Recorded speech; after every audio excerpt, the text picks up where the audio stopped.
Up to this point, we have seen 330, maybe over 500 people who have had checks. And as you can see, the numbers are big in the heat, and it's very hot, so we want to encourage persons to rehydrate. What is interesting about today, apart from the fact that we are giving multiple tests and people have come out, and I really want to commend the organizers, meaning the Clarendon parish team, and the persons who have responded, because as you see, all the tents are occupied. People have really bought into the program, have bought into the reason for knowing their numbers and why it's important. But you know, when you look at what it means for some persons, it's literally life-saving, immediate life-saving in terms of knowing those numbers, not to mention the advice that others get.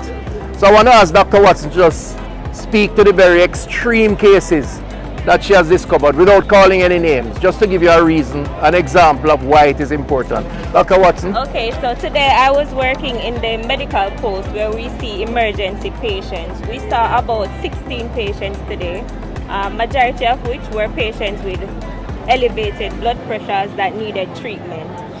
One patient in particular, her blood pressure was 238 over 87. We gave her medication, but the blood pressure did not go down. Now that elevated blood pressure, she could easily have a stroke. So that patient was sent to the Maypen Hospital for treatment. Not only her, but we had blood pressure ranges of 190, 124, 180, 119, 180, 189, all of which were elevated and needed treatment. We also had a newly diagnosed diabetic. She was about 28 or 25 years old. Sugar was 18, not known to be diabetic, not on any medication, has a strong family history. That patient also had to be sent to the hospital for treatment and management. So that's the point we're trying to make. I mean, many other cases of persons who had elevated blood pressure, but these are the extreme cases that had to be referred to the emergency tent, and of course at least one to the hospital.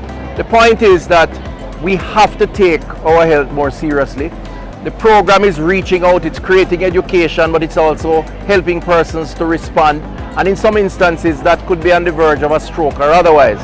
And we want to really use the opportunity to emphasize to Jamaicans, separate and apart from an event like this, take the time to go to the health centers and know your numbers. Do your annual physical or your annual checkup, as they say, because too many of us are walking around with conditions and are not taking it seriously until we get a stroke or a heart attack, and that's what we're trying to avoid.